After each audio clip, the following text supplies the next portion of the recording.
আমাদের দেশ তারুণ্যের দেশ, সামনে একটা নির্বাচন আসছে। এই নির্বাচনে 50% বেশি ভোটাররা যুবক, তারা অনূর্ধ্ব 35। সো যুবকদের জন্য আমরা কি করছি, যুবকদের জন্য আমরা কি করব, বাংলাদেশ জাতীয়তাবাদী দল কি করবে, আমরা যুগপৎ আন্দোলনে যারা ছিলাম একত্রে আছি, আমরা তাদেরকে কি প্রমিস দিচ্ছি, এগুলো নিয়ে বেশ কিছু আলোচনা হয়েছে। ঠিক আমার আগে মাহাদি অনেক লম্বা আলোচনা করেছে শিক্ষা খাত নিয়ে, কর্মক্ষেত্র তৈরি করার খাত নিয়ে অনেক আলোচনা হয়েছে। আমি ছোটখাটো দুই একটা কথা এডিশনালি ওই জায়গাটায় যাওয়ার আগে বলতে চাই। খুবই ত্যাগী এবং বিচক্ষণ একজন সংবাদকর্মী মুক্তাদির রোমিও এখানে কয়েকটা কথা বলেছেন, অত্যন্ত বাস্তবিক কথা বলেছেন। যদি একটা আন্দোলনের জয় লাভ করার পর বা একটা এই যে গত জুলাই মাসে আমরা যেটা জয় লাভ করলাম, এই বিশাল গণ উত্থানের এই জয়লাভ করবার পর যদি সঠিক সরকারের ব্যবস্থায় আমরা না যেতে পারি, যতগুলো দেশ, উনি ইরানের একটা উদাহরণ তুলে নিয়ে আসলেন 1979, এর আরো অনেক পুরনো অনেক উদাহরণ আছে। ফ্রান্সে ফ্রেঞ্চ রেভলিউশনের পর যখন সঠিকভাবে সরকার আসতে পারে নাই, তখন এক্সট্রিম ডানপন্থীরা থার্মোডরিয়ান রিয়াকশন করে তারা জ্যাকোবিন সরকার তৈরি করে। রাশিয়াতে 1917 সালে ফেব্রুয়ারির আন্দোলনের পর যখন সঠিকভাবে একটা সরকার বসানো যায় নাই, তখন এক্সট্রিম ডানপন্থীরা বলশেভিকরা অক্টোবরে নতুন রেভলিউশন করা সরকার গঠন করে। আমরা কোন এক্সট্রিম ডানপন্থীদের এই দেশে সরকার গঠন করতে দিতে পারি না।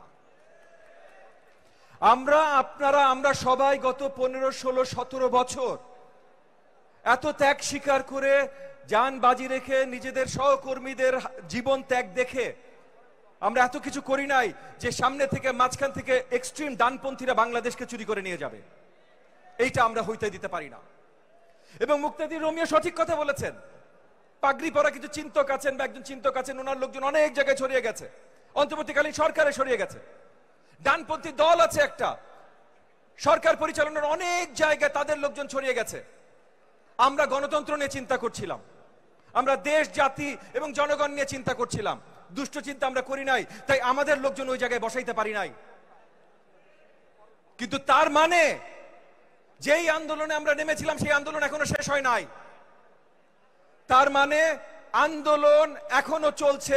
যতক্ষণ পর্যন্ত ফেব্রুয়ারির নির্বাচন আমরা না পাবো, ততক্ষণ পর্যন্ত আন্দোলন আমাদের চালায় যেতে হবে ইনশাআল্লাহ। আমি অল্প দুই একটা জিনিস নিয়ে বলতে চাই। ইতিমধ্যে গত বেশ কয়েক মাস ধরে বিএনপির বিরুদ্ধে অনেক আলোচনা এসেছে চাঁদাবাজি নিয়ে। কত হাজার নেতা কর্মীদের দল থেকে বহিষ্কার করা হয়েছে সেটা সংখ্যা আমার থেকে আপনারা অনেক বেশি ভালো জানেন। সোশ্যাল মিডিয়াতে আমরা দেখছি অন্য রাজনৈতিক দল বা অন্যরা আলোচনা তুলছে যে বিএনপির এত নেতা কর্মী চাঁদাবাজি করে। এইটা যে ভুল ন্যারেটিভ, এটা পরিষ্কার করে সবাইকে দেখাই দিতে হবে। গণমাধ্যমে আমাদের ভাইয়েরা যারা আছেন তাদেরকেও বলছি, আজকে আমাদের জাতীয়তাবাদী ভাই বোনেরা যারা আছেন তাদেরকেও বলছি, কারণ এটা পরিষ্কার প্রমাণ যে বিএনপি একমাত্র দল যে চাঁদাবাজি বন্ধ করার জন্য কাজ করছে। অন্য কোন দলে কোনদিনও শুনেছেন চাঁদাবাজি ধরা পড়েছে বলে তারা দল থেকে বহিষ্কার করেছে? আজকে এই যে নতুন দল এনসিপি, তরুণরা, তাদের থেকে আমাদের অনেক স্বপ্ন ছিল, তাদেরকেও চাঁদাবাজির জন্য বহিষ্কার হয়েছে। আরে তাদের কথা তো বাদ দেন, অন্তর্বর্তীকালীন সরকারে যারা বা যাদের পিএসরা বা যাদের সেক্রেটারিরা চাঁদাবাজির জন্য ধরা পড়েছে, তারা কেউ সরকার থেকে বহিষ্কার হয়েছে? না, একমাত্র বিএনপি ওই দল বাংলাদেশের ইতিহাসে যারা চাঁদাবাজির জন্য শক্ত কোনো প্রমাণ যদি দেখানো যায় সঙ্গে সঙ্গে বহিষ্কার করছেন। এবং কার অধীনে করছেন? জনাব তারেক রহমানের নেতৃত্বে করছেন। জনাব তারেক রহমান সহ আপনারা সবাই একটা উদাহরণ সৃষ্টি করছেন যে আপনারা আগামীতে চাঁদাবাজি মেনে নেবেন না। এইটার জন্য ভাই আপনাদের সবাইকে আমি একটা করতালি দিতে চাই, আপনারা যদি আমাকে জয়েন করতে চান। চাঁদাবাজি বিএনপি শুরু করে নাই, নতুন বাংলাদেশে শুরু হয় নাই, তবে নতুন বাংলাদেশে উদাহরণ সৃষ্টি বিএনপি করেছে, আপনারা করেছেন, জনাব তারেক রহমানের নেতৃত্বে করেছেন, যে চাঁদাবাজি আর আপনারা সহ্য করবেন না। এইটা হলো নতুন বাংলাদেশ। একই সাথে নতুন বাংলাদেশ নিয়ে যদি কথা বলতে হয়, আমরা এখন সংস্কার নিয়ে কথা বলি। সবাই সংস্কার নিয়ে কথা বলছে এবং এগেন আরেকবার ভুল ন্যারেটিভ, আপনাদের বিরুদ্ধে কথা এসছে আপনারা সংস্কার চান না নির্বাচন চান। প্রথম সংস্কার আলোচনা আনলো কারা? 31 দফা।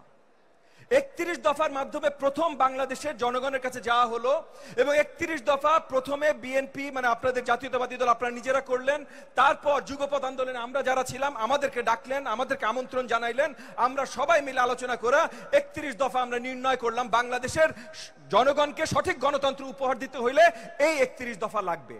তাহলে প্রথম সংস্কার কারা দিল ভাই? কারা নিয়ে আসলো? বিএনপি নিয়ে আসলো, আমরা নিয়ে আসলাম।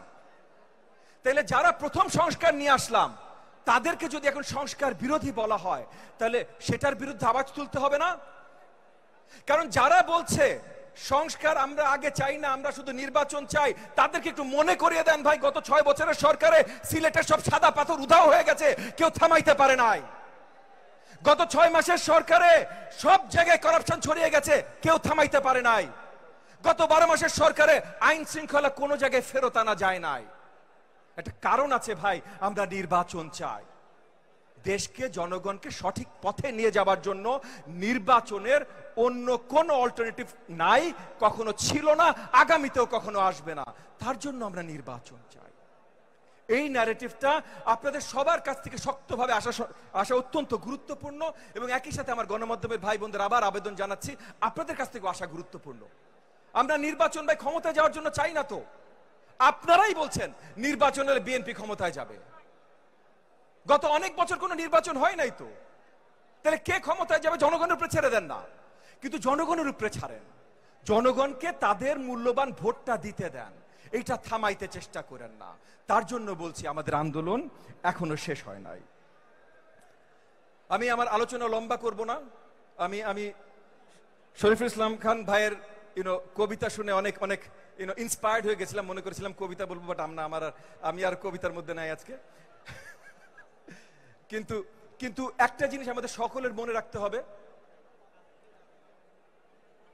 আগামী নির্বাচন যদিও সরকারের পক্ষ থেকে অ্যানাউন্সমেন্ট চলে এসেছে, অনেক জায়গায় অনেক শক্তি এবং মাননীয় চেয়ারম্যান মহোদয়, আপনাদের চেয়ারম্যান মহোদয় এই কথাটা কয়েকবার তার অনেক বক্তব্যে বলেছেন, অনেক অদৃশ্য শক্তি অনেক জায়গা থেকে তাদের শক্ত প্রচেষ্টা আছে আগামী নির্বাচন যেন বাংলাদেশের জনগণ সঠিকভাবে সঠিক সময় না পায়। এই জায়গায় আমাদের সারাক্ষণ বিচক্ষণ থাকতে হবে। আমাদের ওই যে মুক্তাদির রোমিও বলে গেল মাঠে থাকার কথা, আমাদের মাঠে থাকতে হবে। আগামী নির্বাচন যেন এই ফেব্রুয়ারি যে তারিখটা ঘোষণা হয়েছে এইটা যেন আমাদের সামনে থেকে কেউ সরাই দিয়ে নিয়ে যাইতে না পারে, কোনো ধরনের জাদুটোনা যেন আর যেখানেই হোক না কেন এইখানে যেন হইতে না পারে, এইটা আমাদের সকলকে একসাথে নিশ্চিত করতে হবে।